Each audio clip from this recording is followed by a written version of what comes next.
आइए आप सभी के समक्ष एक पवन सिंह का सॉन्ग।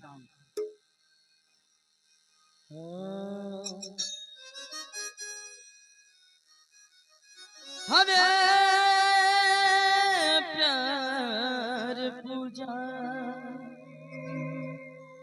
हमें प्यार ईश्वर, ये बात केहू न सोचे बिचारे, हमनी के दुश्मन भइल बाट दुनिया। बिनती बयाब केहू पत्थर न मारे, ना कौनो हाथ ना बजरिया से होला, ना कौनो हाथ ना बजरिया से होला।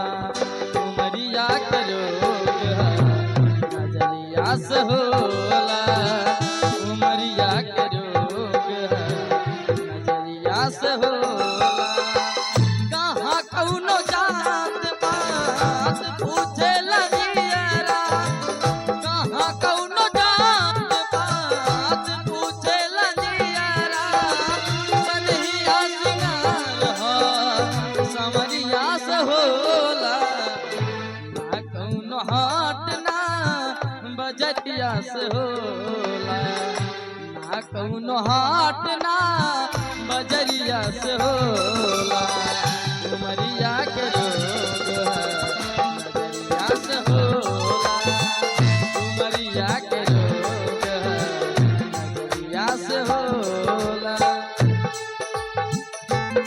क्या बात है, क्या हो?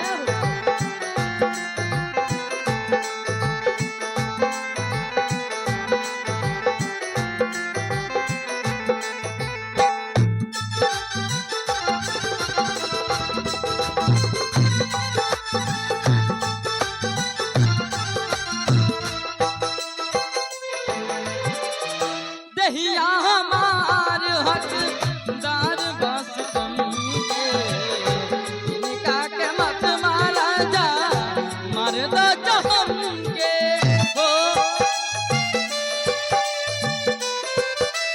ओ दहिया हमार हकदार बस तुम के, इनका के मत मारा जा, मार दो जहम के।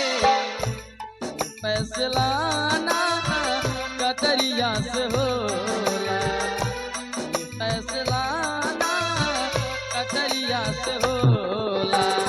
उमरिया के रोग नजरिया से होला, उमरिया के रोग नजरिया से होला।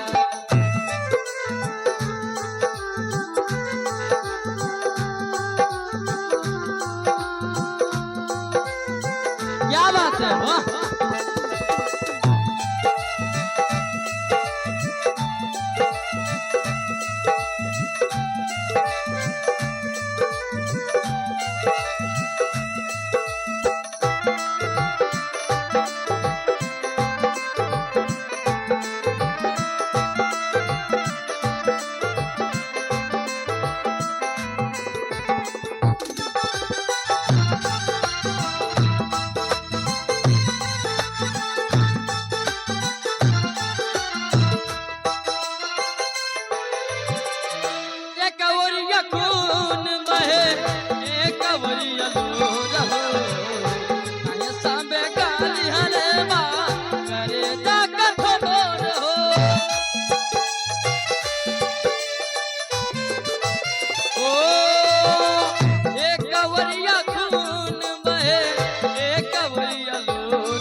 सोहा